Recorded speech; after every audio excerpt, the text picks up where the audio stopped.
É hoje notícia sobre o julgamento de Fred no STJD, que pode deixar o centroavante fora da reta final do Campeonato Brasileiro. Além disso, informações sobre contratação. Bem, são 3 informações. O Mário Pineda, o equatoriano, que o Fluminense tem interesse, que a gente noticiou aqui ontem, já está seguindo o Fluminense, inclusive, no Instagram, que normalmente é um indício de que pelo menos as conversas estão avançando. Além disso, Felipe Melo, o Fluminense já apresentou uma proposta para ele. Você vai entender qual é a proposta que o Fluminense apresentou para Felipe Melo em saída do Palmeiras. E voltando para o Barcelona, voltando para a lateral, Byron Castilho, acho que é assim que se pronuncia o nome dele, o grande lateral de 23 anos, destaque do campeonato equatoriano e da Libertadores pelo Barcelona de Guayaquil. O Fluminense sondou ele também. Você vai entender por que não rolou. Essas são as notícias, vamos embora, giro de notícias.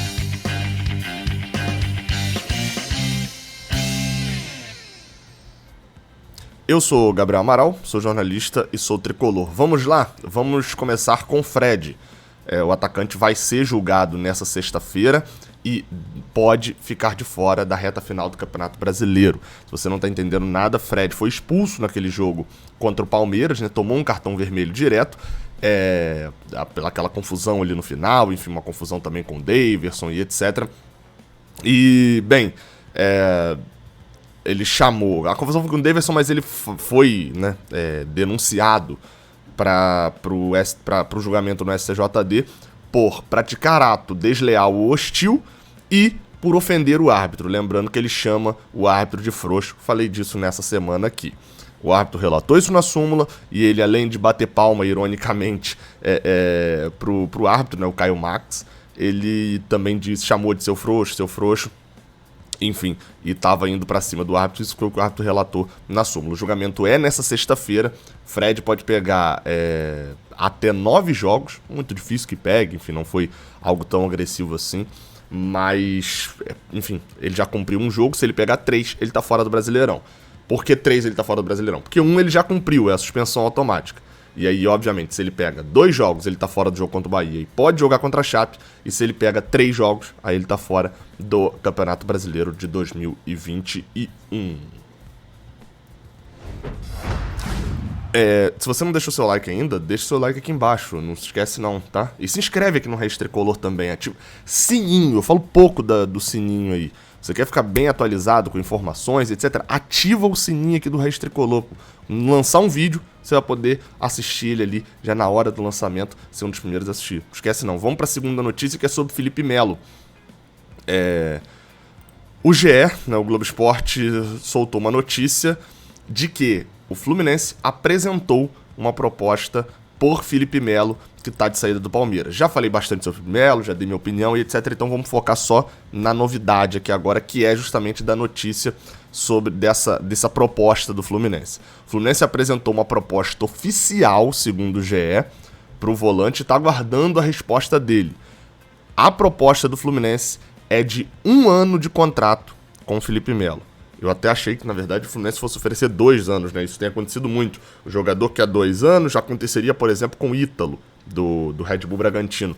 O jogador estava querendo 2 anos no Red Bull, o Red Bull não queria dar 1 ano só. O Fluminense vem, apresenta 2 e leva o jogador. Isso em alguns casos faz sentido, em outros não faz sentido, como era o caso do Danilo Barcelos, que a gente sabia que daria errado.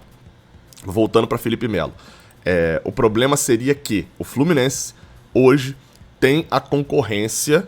O problema é a solução para alguns, né? Mas o Fluminense tem uma forte concorrência do Internacional, que já tem, inclusive, conversas lá em andamento com o Felipe Melo e deve chegar a um acerto. Hoje, na verdade, tem 3 possíveis destinos de Felipe Melo, né? Que é o Internacional, nessa ordem, inclusive. Internacional, o Fluminense e ficar no próprio Palmeiras, que é a menor das chances. Ou seja, o Palmeiras não optou por renovar com ele, né? Nem o antigo presidente, nem... a próxima, o atual presidente, agora não sei se já assumiu lá, a Leila Pereira optou por não... Enfim, já tá deixando meio que claro de que não deve renovar com o Felipe Melo. E aí o jogador, que inclusive deu entrevista pro Sport TV nessa semana, e lá ele colocou que tá conversando com o Internacional. É bem possível de que ele aceite ir pro Inter, porque o Inter tá oferecendo 2 anos de contrato. Novamente, já dei a minha opinião aqui bastante sobre o Felipe Melo. Acho que um contrato de 1 ano é melhor do que um contrato de 2 anos. Nesse caso, se é um garoto, é melhor um contrato longo, né? Mas enfim, nesse caso especificamente, fica um pouco melhor o cenário de um contrato de 1 ano só.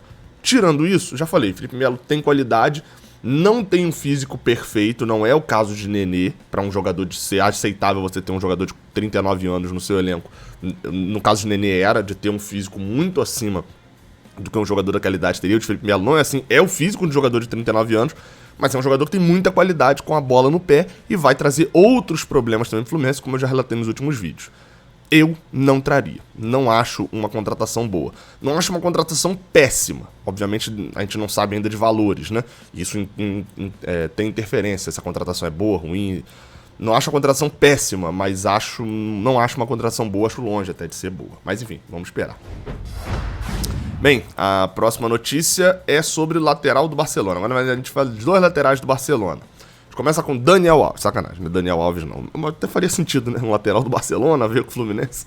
Mas falando sério, a gente começa com Mário Pineda, que é o lateral que o Fluminense sondou. Já iniciou conversas, segundo Saudações Tricolores. E bem, nessa semana a gente viu 2 notícias importantes agora. Na verdade, nesse retinha final de semana. Uma é que o Mauro Pineda começou a seguir Mário, tô chamando de chamar de Mauro, sei lá por quê.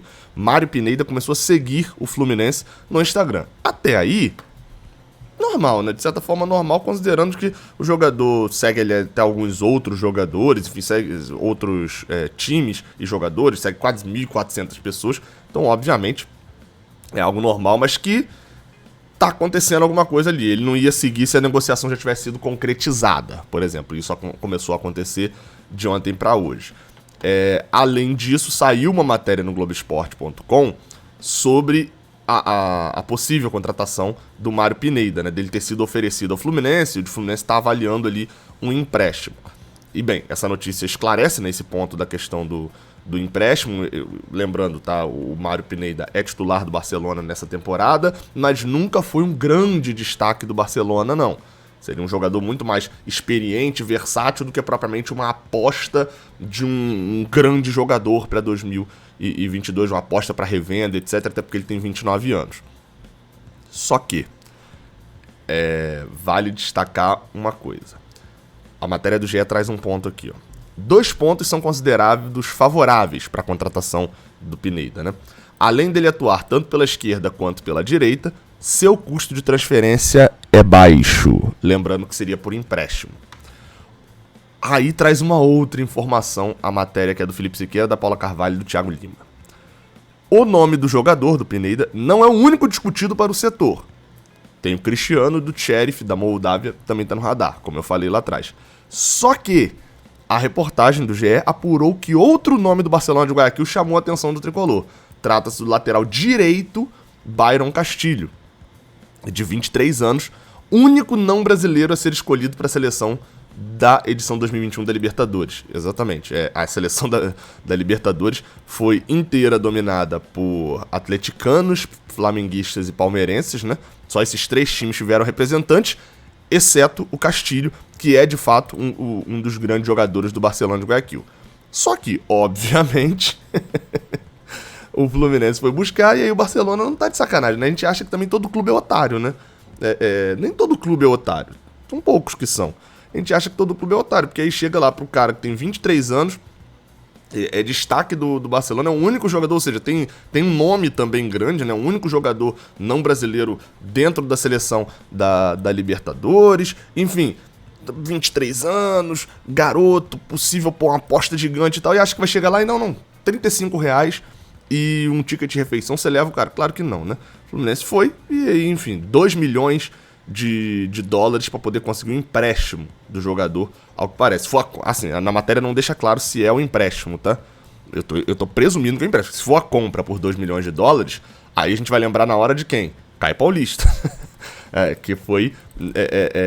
Caio Paulista custou um pouco menos do que isso por 50%. Então imagino que esse valor aqui seja exatamente por empréstimo de Byron Castilho. Aí, de fato, um valor alto. Você pagar hoje cerca de 11 milhões de reais, 12 milhões de reais pelo empréstimo de um lateral é um valor muito fora do mercado. Lembrando que os jogadores de posições mais defensivas, no mercado eles têm um valor menor.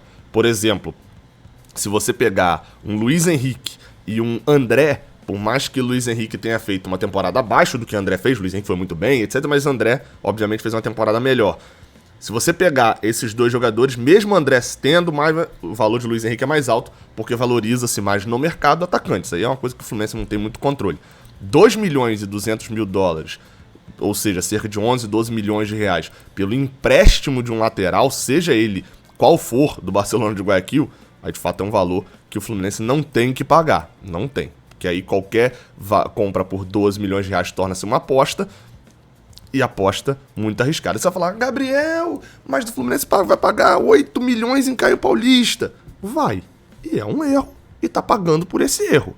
Só porque vai pagar 8 milhões em Caio Paulista tem que pagar, vai fazer outra aposta maluca? Assim, é a mesma coisa de você entrar num cassino, apostar todo o seu dinheiro de uma vez só e perder e falar, não, eu apostei naquele lá que era difícil, agora eu vou apostar a minha casa nesse daqui que tem um pouquinho mais de chance de ganhar. Não, não é. Um erro não justificaria o outro. O erro de Caio Paulista já está cometido.